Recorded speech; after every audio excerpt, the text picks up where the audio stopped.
Hello guys, my name is Raffi Fauzi. I'm from Applied Foreign Language di Ponorogo University. Now, let me tell you about a story from Andrew Lang's Violet Books of Fairy Tales. The title is The Frog. Once upon a time, there was a rich farmer woman who had 3 sons. One day, all 3 told their mother they want to get married. To which their mother replied, "Do as you like, but see that you choose good wife. And to make certain of this, take with you these 3 balls of wool, and give it to the girls to knit. Whoever knits the best pair of socks will be my favorite daughter-in-law." Now, the 2 eldest sons had already chosen their wives, so they took the wool from their mother and carried it off with them, to have it knitted as she had said. The youngest son, however, was puzzled what to do with his wool, as he knew no girl to whom he could give it to be knitted. He wandered here and there, asking the girls that he met if they would undertake the job for him. But at the sight of the wool, they laughed in his face and teased him. Then in despair, he left their village and went out into the country, and sitting on the bank of a pond, began to cry bitterly. Suddenly, there was a noise close beside him, and a frog jumped out of the water onto the bank and asked him why he was crying. The young man told her of his trouble and how his brothers would bring home beautifully knitted pair of socks for their promised wife, but that no one would knit his sock for him. Then the frog answered, "Do not weep because of that. Give me the wool, and I will knit it for you." Having said this, she took it out of his hand and flopped back into the water, and the yacht went back, not knowing what would happen next. In a short time, the 2 elder brothers came home, and their mother asked to see the pair of socks that had been knitted out of the wool that she had given them. All 3 left the room, and in a few minutes the 2 eldest returned, bringing with them the sock that had been knitted by their chosen wife. But the youngest brother was greatly troubled, for he had nothing to show. Sadly, he took himself to the pond, and sitting down on the bank, began to weep. Flop! And the frog appeared out of the water close beside him. "Take this," she said. "Here are the socks that I have knitted for you." You may imagine how delighted the young man was. She put the sock into his hand, and he took it straight back to his mother, who was so pleased with it that she declared she had never seen such beautiful warm woolen socks, and that they were much nicer than the sock that the 2 elder brothers had brought home. Then she turned to her son and said, "This is not enough, my son. I must have other proof as to what sort of wife you have chosen. In the house there are 3 puppies. Each of you take one and give it to the woman whom you mean to bring home as your wife. She must train it and bring it up.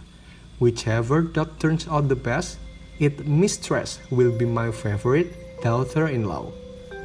So the young men set out on their different way, each taking a puppy with him. The youngest, not knowing where to go, returned to the pond, sat down once more on the bank, and began to weep. Flop! Close beside him, he saw the frog. "Why are you weeping?" she said. Then he told her his difficulty, and that he did not know to whom he should take the puppy. "Give it to me," she said, "and I will bring it up for you." And seeing that the yacht hesitated, she took the little creature out of his arms and disappeared with it into the pond. The weeks and months passed, Until one day, the mother said she would like to see how the dog had been trained by her future daughter-in-law. The two eldest sons departed and returned shortly, leading with them two great guard dogs who growled so fiercely and looked so savage that the mere sight of them made the mother tremble with fear. The youngest son, as was his way, went to the pond and called on the frog to come to his rescue. In a minute, she was at his side, bringing with her the most lovely little dog, which she put into his arms. It sat up and begged with its paws, and went through the prettiest tricks, and was almost human in the way it understood and did what it was told. In high spirits, the yacht carried it off to his mother. As soon as she saw it, she exclaimed, "This is the most beautiful little dog I have ever seen. You are indeed fortunate, my son. You have won a pearl of a wife." Then, turning to the others, she said, "Here are 3 shirts. Take them to your chosen wife. Whoever suits the best will be my favorite daughter-in-law." So the young man set out once more, and again. The work of the frog was much the best and the neatest. This time the mother said, "Now that I'm content with the task I gave, I want you to go and fetch home your girls, and I will prepare the wedding feast." You may imagine what the youngest brother felt on hearing that word. Where would he find a girl to marry? Would the frog be able to help him in this new difficulty? With a bowed head and feeling very sad, he sat down on the edge of the pond. Flop! And once more, the faithful frog was beside him. "What is troubling you so much?" she asked him, and then the yacht told her everything. "Will you take me for a wife?" she asked. "What should I do with you as a wife?" he replied, wondering at her straight proposal. "Once more, will you have me or will you not?" she said. "I will neither have you nor will I refuse you," said he. At this, the frog disappeared, and the next minute the yacht beheld a lovely little cart, drawn by 2 tiny ponies, standing on the road. The frog was holding the carriage door open for him to step in. "Come with me," she said. So he got up and followed her into the cart. As they drove along the road, they met 3 witches. The first of them was blind, the second was hunchbacked, and the third had a lot thorn in her throat. When the 3 witches beheld the cart, with the frog seated pompously among the cushions, they broke into such fits of laughter that the eyelids of the blind one burst open, and she recovered her sight. The hunchback rolled about on the ground in merriment until her back became straight, and in a roar of laughter the thorn fell out of the throat of the third witch. Their first thought was to reward the frog who had accidentally cured their misfortune.